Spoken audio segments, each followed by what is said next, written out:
90s જમાનામાં ઇન્ડી pop star રહેલા સુચિત્રા કૃષ્ણમૂર્તિ નવી મુંબઈથી મલાડ ટ્રાવેલ કરીને જઈ રહ્યા હતા પોતાની પર્સનલ કારમાં. રસ્તામાં પોલીસે એમને આતરી અને કીધું કે અમારે તમારું બૂટ ચેક કરવું છે, કારની ડિક્કી ખોલો. એટલે એમણે ગાડીમાં બેઠા બેઠા બટન દબાવ્યું, ડિક્કી ખોલી. પોલીસે ખોલી, બંધ કરી અને કીધું કોઈ પ્રોબ્લેમ નથી, જવા દો. અમને કંઈક ફિશી લાગ્યું એટલે એમણે આગળ જઈને સિગ્નલ આવે એ પહેલા જ એક ગલીમાં પોતાની ગાડી વાળી અને પોતે જાતે નીચે ઉતરીને ડિક્કી ખોલી. જોયું તો પાછળ 2 વ્હાઇટ પાવડરના પાઉચીસ હતા. આ કોકેન હોઈ શકે છે એવા ભયથી એમણે બહાર ફેંકી દીધું. એમને નવાઈ લાગી કે આ મારી ગાડીમાં ક્યાંથી આવ્યું.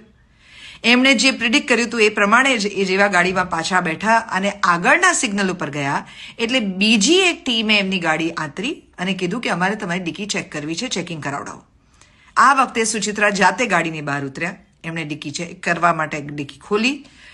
જે બધા અધિકારીઓ આજુબાજુ ઊભા હતા એ લોકોને ખૂબ અચરજ લાગ્યું કે જો પ્રીવિયસ અધિકારીઓએ ગાડીની અંદર આ વસ્તુ મૂકી છે તો અત્યારે ગાડીમાં કેમ આ નથી. એમણે કીધું sorry madam, there is no problem, you can go ahead.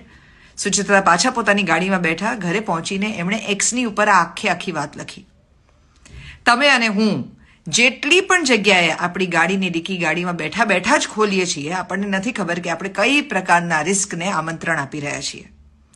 એટલે કોઈ મોલની અંદર આપણે જવાના હોઈએ, મૂવી હોલમાં જવાના હોઈએ, કોઈ પણ જગ્યાએ આપણી ગાડીની ડિક્કી કોઈ પણ ચેક કરાવવા માટે ખોલે તો ગાડીમાં બેઠા રહેવાને બદલે 30 સેકન્ડનો ટાઈમ ઇન્વેસ્ટ કરીને પોતાની જાતને બહુ મોટી મુશ્કેલીમાંથી બચાવી લેજો.